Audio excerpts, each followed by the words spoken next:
চাঁদপুর থেকে ঢাকা লঞ্চে করে যেতে চাইলে সকাল 5টি হচ্ছে 6টা 40-এ, আর আমাদের বাসা থেকে বেরোতে হয় 5টায়। আমরা মূলত কাছাকাছি আছি, যেতে তেমন একটা সময় লাগে না, মাত্র 20 মিনিট লাগে। তারপরও গ্রামের রাস্তা, এত ভোরবেলা, চারদিক কুয়াশা, গ্রামের রাস্তাঘাট, গাড়ির সমস্যা তো থাকতেই পারে। এক্স্যাক্টলি সেটাই হয়েছে। আমরা বের হয়ে আধা ঘন্টা দাঁড়িয়েছিলাম গাড়ি পাই। ঘাটে পৌঁছানোর পরে শুনতে পেলাম 6টা 40-এর লঞ্চটা ছাড়বে 8:30টায়। এত কষ্ট লাগলো, আরো 1 ঘন্টা ঘুমাতে পারতাম। 6টা 40-এর লঞ্চ 8:30টায় কেন ছাড়বে সেটাই বলছি তোমাদেরকে। দেখতেই পাচ্ছ চারদিকে এত বেশি কুয়াশা। কোস্টগার্ড সম্পূর্ণভাবে নিষেধ করে দিয়েছেন, কোনোভাবেই লঞ্চ ছাড়া যাবে না কুয়াশা কাটার আগ পর্যন্ত। কি আর করার, অপেক্ষা করা ছাড়া তো কোনো গতি নেই। আমার বাবা আর ভাইয়ের 2 ছেলে দাঁড়িয়ে দাঁড়িয়ে চা খাচ্ছিল। তবে শীতের সকালটা এইভাবে একটু উপভোগ করতে পেরে খুব ভালো লেগেছে। যাই হোক, অলরেডি 8টা 30-এ লঞ্চটা ছেড়ে দিয়েছে। আমি এখন লঞ্চের মধ্যেই আছি। এই যে দেখতেই পাচ্ছেন ভাইয়ের ছেলে,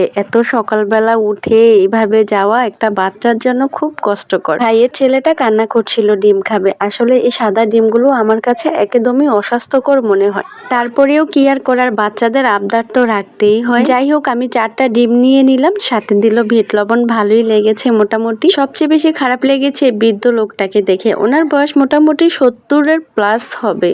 রিজিক খুঁজতে নেমে গেছে, ভালো লেগেছে। লঞ্চের ছাদের উপরে চলে এসেছি। এত বাতাস আর চারদিক কিছুই দেখা যাচ্ছে না।